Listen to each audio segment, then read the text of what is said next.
আপনাকে অবশ্যই ভাইরাস থেকে বাঁচতে হইলে আপনার খামারে যদি কোনো কারণে ভাইরাসে অ্যাটাক করে ফেলে তখন আপনি কি করবেন? তখন তো একজন খামারির সফলতার পেছনের সবচাইতে বড় বাধাটাই হচ্ছে ভাইরাস। যদি কোনো কারণে আপনার খামারে ভাইরাস আক্রমণ করে অধিকাংশ মুরগি মেরে ফেলে তাহলে কিন্তু আপনার মানসিক অবস্থাটা খুবই খারাপ থাকবে। আপনার আর খামার করতেই মন চাবে না। তো এই কারণে আসলে মূলত যখন কোনো খামারে ভাইরাসে আক্রমণ করে তখন অধিকাংশ খামারেই তার খামার বাদ দিয়ে দেয়। তো আমার খামারেও আমি যখন নতুন খামার শুরু করি তখন আমার খামারেও ভাইরাস আক্রমণ করে প্রায় 80% মুরগি মারা যায়। যদিও আমি তখন খামার বাদ দিয়ে দেইনি, সেই কারণে আজকে আপনাদের সামনে এই ধরনের ভিডিও উপস্থাপন করতে পারতেছি।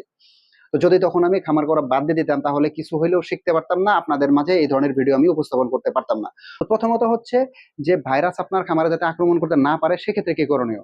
আপনাকে অবশ্যই ভাইরাস থেকে বাঁচতে হইলে ভ্যাকসিন করতে হবে। ভ্যাকসিন ছাড়া আসলে মূলত ভাইরাস থেকে বাঁচার দ্বিতীয় কোনো উপায় নাই। এবং আপনি যখন খামারে ভ্যাকসিন করবেন, ভ্যাকসিন করে থেমে থাকা যাবে না। ভ্যাকসিন করে আপনার খামারের বায়োসিকিউরিটি অবশ্যই মেনটেন করতে হবে। বায়োসিকিউরিটি কি জিনিস? বায়োসিকিউরিটি হচ্ছে আপনার খামারকে বাহিরের রোগ জীবাণু থেকে মুক্ত রাখা। সেক্ষেত্রে আপনার কি করতে হবে? আপনার অবশ্যই খামারে রেগুলার জীবাণুনাশক স্প্রে করতে হবে। বাহিরের কেউ যাতে আপনার খামারে সরাসরি ঢুকতে না পারে, কোনো পশু পাখি যাতে আপনার খামারে ঢুকতে না পারে, এইদিকে খেয়াল রাখতে হবে। তো এই জিনিসগুলো আপনাকে অবশ্যই মেনটেন করতে হবে। এবং দ্বিতীয় ব্যাপারটা হচ্ছে যে আপনার খামারে যদি কোনো কারণে ভাইরাসে অ্যাটাক করে ফেলে তখন আপনি কি করবেন? তখন তো আপনি অবশ্যই ডাক্তারের শরণাপন্ন হবেন। ডাক্তারের শরণাপন্ন হওয়ার আগে আপনি যেটা করবেন, যখন আপনি মনে করবেন যে আপনার খামারে ভাইরাস অ্যাটাক করে ফেলেছে, আপনি কিভাবে বুঝবেন যে ভাইরাস অ্যাটাক করছে? যখন আপনি দেখবেন যে আজকে আপনার খামারে একটা মুরগি অসুস্থ হয়েছে এবং কিছুক্ষণ পর পরে একটা করে মুরগি অসুস্থ হইতেছে, তখনই আপনি বুঝে নেবেন যে আপনার খামারে কোনো না কোনো ভাইরাসে আক্রমণ করে ফেলছে।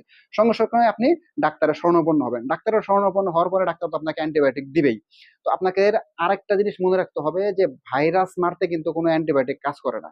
তাহলে আপনি বলতে পারেন যে তাহলে কেন ডাক্তার অ্যান্টিবায়োটিক দেয়? আসলে অ্যান্টিবায়োটিক দেয় এই কারণেই যাতে আপনার খামারের যে মুরগিগুলো সুস্থ আছে বা যে মুরগিগুলোকে ব্যাকটেরিয়ায় আক্রমণ করছে সেই মুরগিগুলোকে যাতে ভাইরাস আক্রমণ করতে না পারে। অ্যান্টিবায়োটিক ব্যাকটেরিয়া মারতে পারে।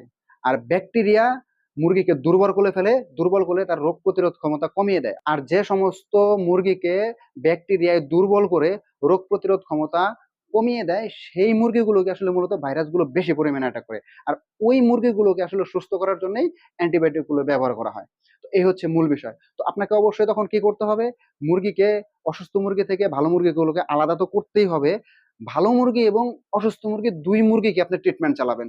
কারণ ওই যে ভালো মুরগিগুলো আছে ওই মুরগির ভিতরেও কিন্তু ব্যাকটেরিয়া থাকতে পারে এবং ধীরে, ধীরে ওই মুরগিগুলোকে দুর্বল করে ফেলতে পারে এবং ভাইরাস ওই মুরগিকেও অ্যাটাক করতে পারে। তো আপনাকে তখন রোগ প্রতিরোধ ক্ষমতা বৃদ্ধি করার জন্যে আপনার ওই সুস্থ মুরগিকে ট্রিটমেন্ট তো করতে হবে এবং অসুস্থ মুরগিকেও ট্রিটমেন্ট করতে হবে।